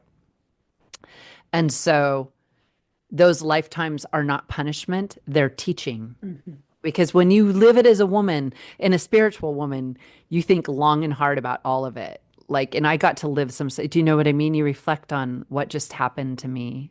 What is this pain and how is it global? How is it being passed on to my children and future generations? So, Right. Oh, so beautiful. Okay, so why don't we shift into like what is the highest potential of love relationships right now? okay. Oh, I love that. All right.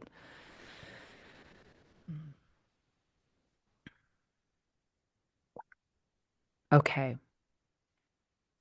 The highest, there's a lot of programming and there's a lot of like even like the millennial generation that has Pluto and Scorpio and has had to play with a lot of like ideas of how love should be before you enter into it. And so there was a lot of program, and I've worked with a lot of millennial women who were in this world of feminine energy and demanding what's it called, a high quality man and a high ticket, whatever, like the wealth of this, of that, of that. So there's nothing wrong with having, a standard. And woman has to know her work.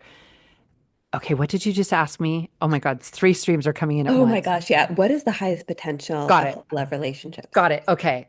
Okay. A woman has to know her feminine energy and she has to know her worth. So that's the work of women. She has to know her spiritual being inside her heart. She has to understand her karma. She has to understand her desire body, which is Lilith, and her body of purity, which is Eve. We call these the lunar feminine or the lunar mysteries, the moon mysteries, to regenerate and reclaim the dark space as the womb, as the generative life force, and to heal that womb to what it's meant to be. Woman has to know that her body, she has to respect it and have value for it. It doesn't mean she's perfect every day, or that she's doesn't ever have depressed days or bad days or bad PMS days. Not that at all, but at the core of her foundation, she has to understand what she exchanges with a man. When she goes with a man, it doesn't mean there won't be some relationships that are just about learning and respecting each other, but exchanging, that can happen too. But to really just understand her, to not squander her for as a woman, you have a limited amount of energy. There's a limited amount of a certain force that comes from Eve. It's the vital energy. And it doesn't mean it's gone for good, but substances, misuse of the sex force, misuse of vengeance, betrayal, those deplete the vital energy. You lose it. Meaning that high vibrating Christ Sophia energy is gone. Conspiracy world strips it. I'm telling you, I don't mean to hit that so hard, but you have to be careful. And there's a lot going on in our world right now. There's definitely things that need a second look. But if you can, be guided by prayer and be careful about getting, because that world, that is the lowest form of Lilith, because that's fear. And it's running things by fear, suspicion, illusions. And so, you know how that's why those world build so quickly and they just proliferate with more and more. Once you start building it, you have to keep adding new things in, taking new people to, it's just, so as a woman, and that's what happened in a lot of the sort of the political movements that the women went into. Women were like losing everything. Do you know what I mean? Because you might get a high. I watched it happen to some people I know. You might get a high of feeling like you know, but you'll lose your spiritual power, your divine feminine power. You can't carry it. You'll get a different kind of power and it might feel strong, but your pristine energy. That's why the work here, we had to pull way, way, way back. I've mentioned this, even though it was hard to make sense of exactly what was happening in the past 10 years, a lot of things in our world and a lot of things that were consensus reality that were like, you have to do that, that needed to be stood up to. So there's both things happening at once. Does that make sense? Yeah. So woman has to know her, okay, this is the highest template in love. So woman, clean herself up, prayer, dedicate to the feminine mysteries. And by the way, we're in the world of fast spirituality where everything like fast fashion, fast food, fast everything. Fast spirituality is on every YouTube channel. It's fast. It's being put out. It has a ring to it and it sounds good and it's true. But if the person on the other side of that doesn't carry the weight of the masters and walk with the true living stream, it's just empty. It's like fast fashion. You just read it and you want more porn. You want more fast porn. You want the next person, the next fetish. That's why people are addicted to like scrolling and looking at spiritual ideas because they don't really integrate any of them. They look at them and they want the next. That's when wisdom becomes the serpent. Yeah. There's no foundation or formula. So if you're a woman, I'd say commit to something where you're really working. That's what this work was made for. This is a world where everything is so seductive and you want the next best thing or who's this, that. You have to, in this age, work like you're doing, like do it. Focus. Focus is the male force in the woman. You have to focus. You have to build layer by. This is a real alchemy. This isn't an anything goes spirituality. Just be free. Just be.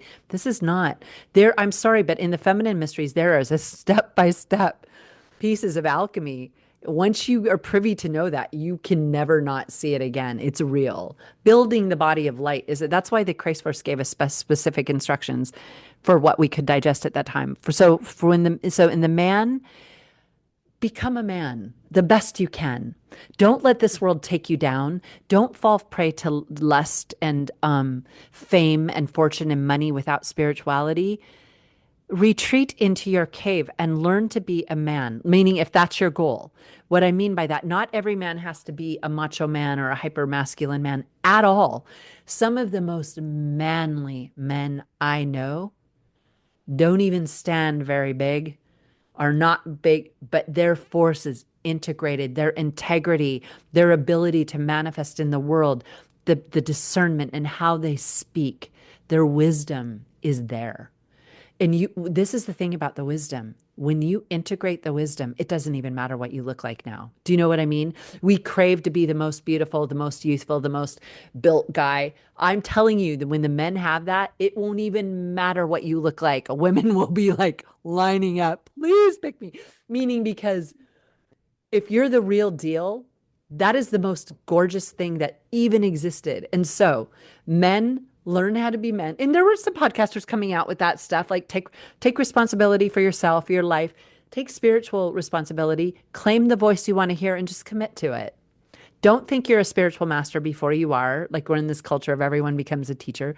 And then the high level of relationship is about, this is the highest thing, how you communicate. How you communicate, how you are honest. Because when you both have those tools to work with, how you respect each other, how you listen, how you say you're sorry when you're wrong, how you forgive the other if they, I mean, there's times in real relationships you make a big mistake and you have to be like, whoa, I'm really sorry about that. Like, I did that. And this was what was going on. This is what happened. And it's humbling experience to say that. I've had that happen where I was like, oh, whoa. I mean, because even on the most spiritual level, there's times when the dark comes in and zaps you or something in your karma and you misstep or misspeak in a very profound way and it can destroy the container. There's a saying, it only takes one word to ruin a relationship, meaning the power of the word is the power of the Christ force. Learn how to communicate from the heart. Learn how to listen, forgive, but also be humble enough to apologize and learn how to build together.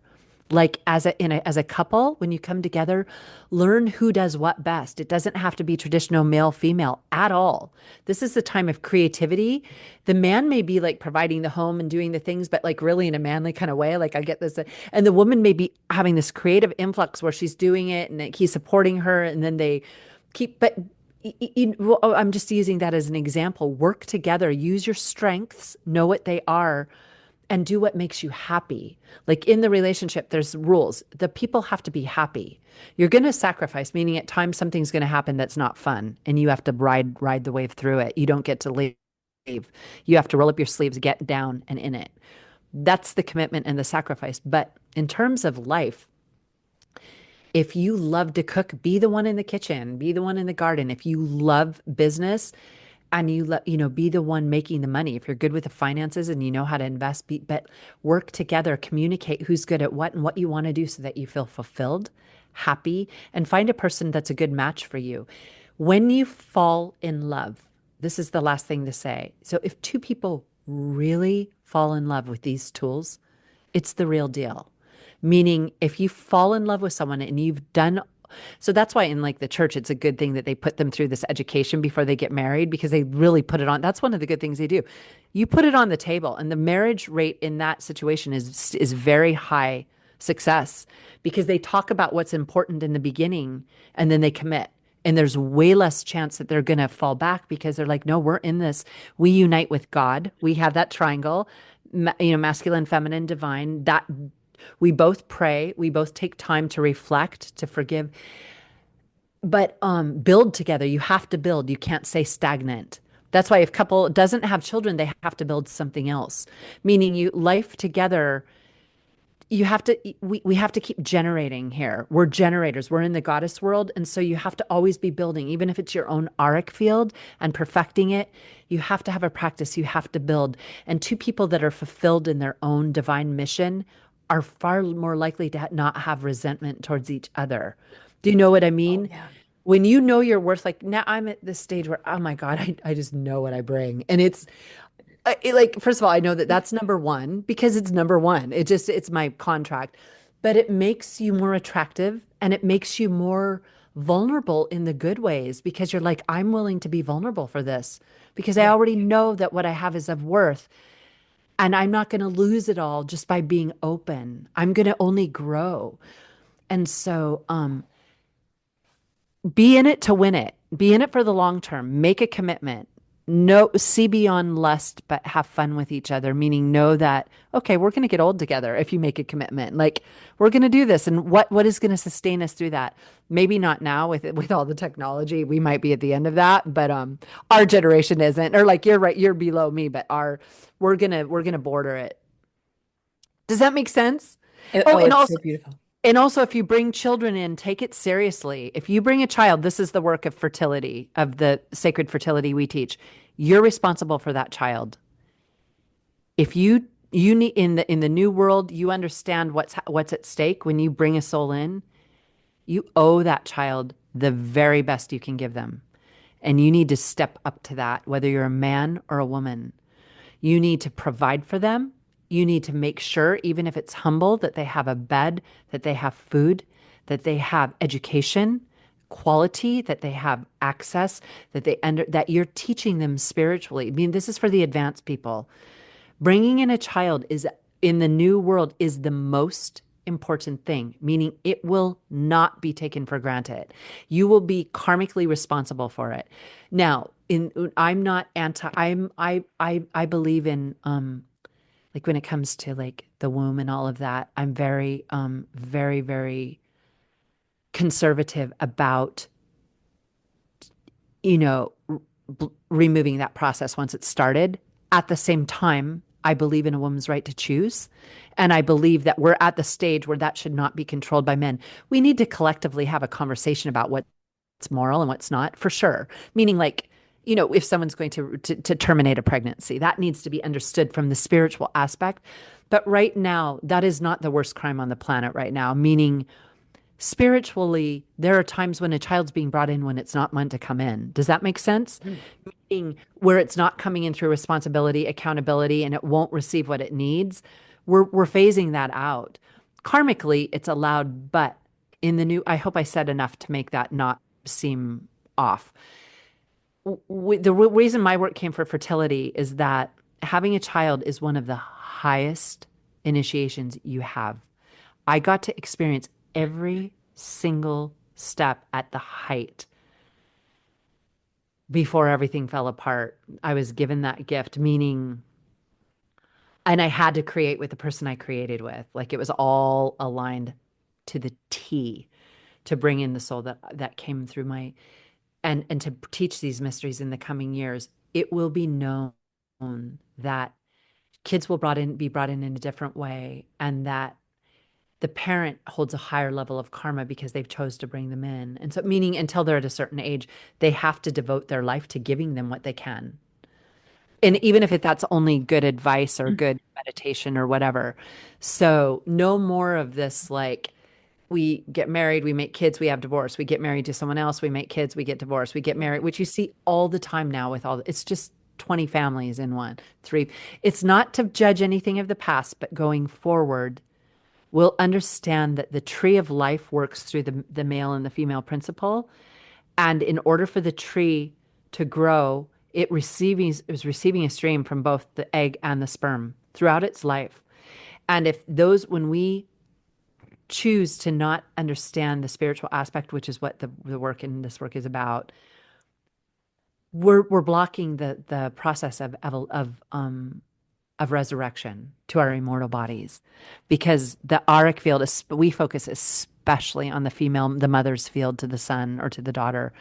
It's everything. It's everything. And that's what this planet does not honor. The communication between a woman's aura and her heart and the child she brings in goes on for the entire life. And so Wow. it's a real thing. It's a very real thing. The theme I think for today and all of your work is really just reverence for the woman, reverence for the man, reverence for the child, reverence for sexuality and love and the heart. So I just wanted to share that. I mean, that's the word that Yes. really comes, being in reverence and truly honoring one another, and life, Can I, yeah, and life, can I ask you something, yes. Leigh-Anne? Okay. Can you just look, because for this stream came in really strong today, and can you let me know if there's anything that needs to round it out or make it so it brings it together for your work and your audience, meaning that specifically focuses on what they're looking for. Is this helpful? Is there any topic we didn't do that would just like make it so that if they're turned off to this, it doesn't seem like it's just this crazy, like, we've got to be, I'm being strong today, but because for those who are meant to hear, I want you to hear it. I want you to receive it. Oh, This is yeah. the voice of truth that's coming. I mean, that really truth and love are deep values for me and my work. And so I think everything came through so beautifully. It's such an honor, each and every word that you shared. I think, yeah, we can probably start to wrap up with really any last words that you have to say um, about love and sexuality. I just wanted to share one more thing though before that. I kind of see this is a deep topic. We probably won't have time to get into it, but I do see that there's a little bit of a splitting where there's people who are of a very high level of consciousness, interested in your work, interested in really high level relationships, and they're here for it. And I'm so blessed to have clients who are literally excuse me, they're doing the work. I see them actually doing it, Yeah. which gives me so much hope in humanity. But there's a little bit of a splitting because, like you said, there's a lot of the other forces that want to take people in the other direction. Yes. And yeah, and your work is priceless. You can't put a price tag on that kind of work, and that you get to witness it and hold that purity and desire to really facilitate it, but from a place of wisdom. There is a split, and we don't know exactly how it will go. I have hope. And my son is in the world now. He's living in New York City, and his generation, I see all the time young people who know what they want, who value relationships, who value family, who have integrity, who see through the inundation of the social media, and they're not living in that frequency. And I've been seeing it a lot lately. And it's like, wow, they made it through. There is a really beautiful stream of humans on this planet right now that they came in with that and ready to hold that template. um, so in terms of, like I know you and I have talked about just like the entertainment industry and all that goes with it, whether it's Hollywood music and all that. I don't cut off from that because I come from that background of music, entertainment, film, art, theater, all of it. And so I'm careful about shunning all of it or trying to take people down that don't deserve to be taken down. Meaning, you can pull out examples with many people. Some are very extreme and awful. Some are just the archetypes making their way into the field so that we can learn from them. Like just because someone has like a dragon or someone has like some archetype on stage, that doesn't necessarily mean that they're programmed by the yada yada and they're performing a ritual and they're taking everyone down at all. Anyone who says that has no clue about the history of theater and what it is. It's the manifestation of working with the archetypes so we can learn from them. So, however, it is at an all-time high where it's hard to turn on anything that's not saturated, especially on like so I haven't been watching for a while, but they really push it with even in Game of Thrones, like anything like that, they push the I won't say the words, but the very inverted forms of union where it has involves younger people or family, or they just milk it because they want to make everything a fetish. For that crowd that wants to see that, they have to please them. Does that make sense? So entertainment, they do the numbers now, and a lot of it is based only on the numbers. People are watching more and more porn, so they can't just put out something without showing a little of that world, the fetish world. And so that's why the fetish world, whether it's you can look at even all like I watched Outlander and Rain and many of the series that are the period that I love them, the period pieces that are about romantic love, but they pack them, even Game of Thrones, with the darker sexuality, and it's graphic, and nowadays they show it. That is not meant to continue like that. On some level, we're meant to see some of it. It's okay to be like, okay, to be desensitized and be like, that's not genuine, that's not real, that's the ugly side of humanity. But when they're using it to lure people in and get people addicted and then to take them down the pipeline, that's the devil. That's Satan. That is evil. And that is happening. And but yet you don't want to shun all of entertainment, because if you do, you go all the way to the other direction, which was the church annihilating, taking down all the feminine. Okay, so this is what I was shown before this podcast. The church has to be careful about wiping out the good aspects of the creativity and the feminine and the sexual force, which is they tend to do in their shadow side. And the left needs to be careful about throwing away any and all boundaries and throwing away any container and integrity around spirituality. The left tends to go that direction, and they go in opposite directions and they meet in the same place. And the right tends to go too pure. Like, Yeah. we're going to condemn you. You did this. When you look at the war planet and you look at what the people on the right talk about when it comes to women's rights, and like some 14-year-old having to terminate a pregnancy because she was violated. Look at what they're willing to do on the killing fields on battle, millions of people. Do you know what I mean? It doesn't even line up but that's the trick. They hold up this one thing and say, look at this sinner, look at this woman, look at what she's doing. Meanwhile, we're going to wipe out millions of your children. We're going to wipe out your children in war. So this world is complex, and find the place where you belong. I can't remember what your question was, but there are two streams, and we are in the rising stream. Do the work and you're in the rising stream. You'll be so fulfilled. Like, if you take on, let's say Leigh-Anne comes into the school and she's studying, and there's more and more coming with that too. When you're in something fulfilling where you buckle down and you start to work with something and commit to something, the benefits you receive are something that you cannot even comprehend until you do that. It is another level. It is a totally different vortex when you're committed to a stream and you're learning methodically. That is the real school of life. And those are the people that are going to, that's what we call the mysteries. That's the return of the mysteries for this time. And that's what the feminine mysteries are. And that's what the Divine Feminine Wisdom School is too. And I know you told me, do you want me to say anything about Oh, it? yeah. Let's actually, we'll start to wrap up. And yes, I want to give you some Okay. space to talk about the school and any other offerings as well. Okay. Oh my gosh. And I'm sorry, I didn't mean to bring that up, but you told me at the Oh, no, beginning. please do. So, Yes. okay. I haven't done a podcast in a long time. So we have, okay, I have a school, which I'm going to be launching the next year in this next coming month. It's called Divine Feminine Wisdom School. It's built up of many, many courses that are all of the light body yoga, all of the light body woman mentorships, all of the archetype. My work has been about profound 20 years of work in the major arcana and the esoteric tarot to bring in the feminine aspect of that. So that's a work I'm very proud of, because it's required day and night work for decades. That work is in there, along with Goddess Kabbalah, which is now, to really understand what Kabbalah is, it's the esoteric system of the cosmos, and it brings in the wisdom of everything, working through the Christ force. It's aligned with the true teachings of all religions. It's universal, and this is the universal feminine Kabbalah. So that's all in the school, and all the light body yoga, all the light body tantra, all the work in sexuality.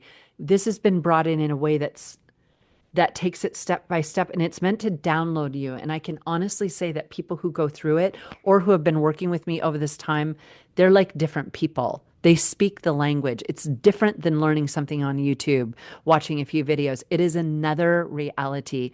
Like, even when Leigh-Anne came to me and was interviewing that she wanted to come in the school, just the way she spoke. And then when we had a session together after you had been in it, everything you said, I was like, oh, you're popping. Like, you're popping.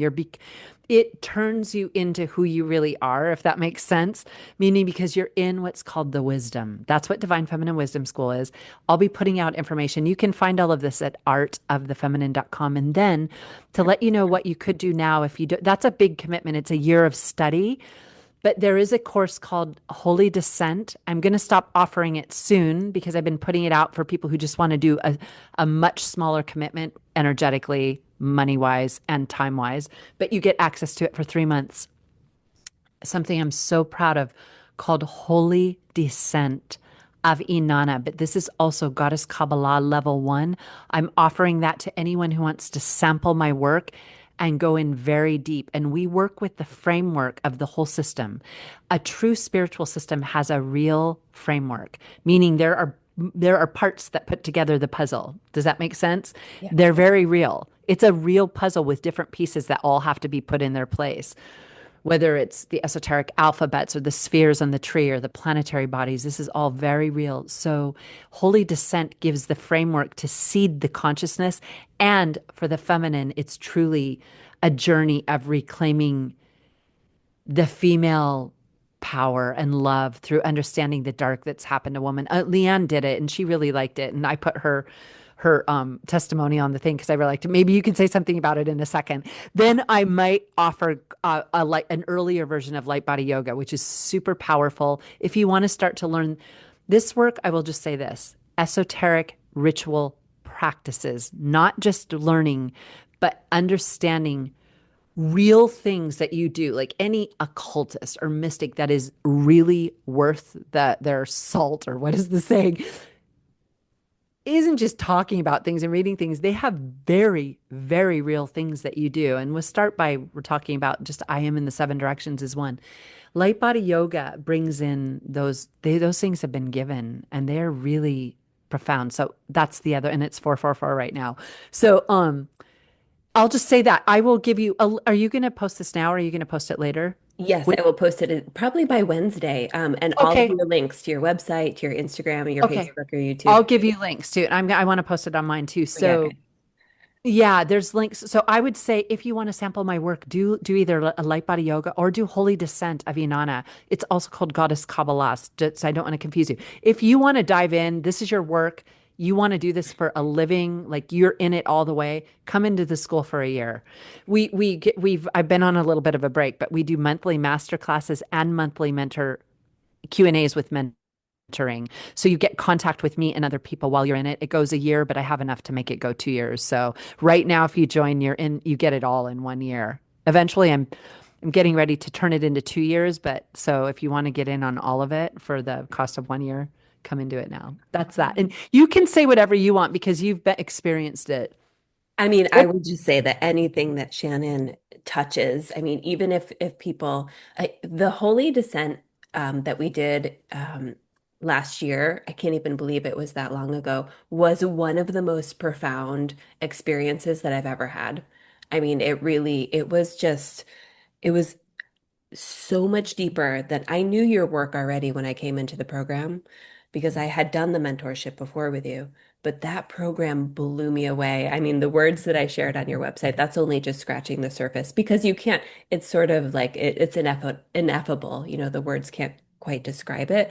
So I think yes. And of course, anyone can contact me if they want more information, but I just share your work all over the place because it's the real stream. And in this world of all of the social media stuff, which, has a place, as you say, this is, you know that this is the real stream. And so I am so grateful for you, Shannon. Thank you so much for coming on and sharing all of your depth, all of your wisdom.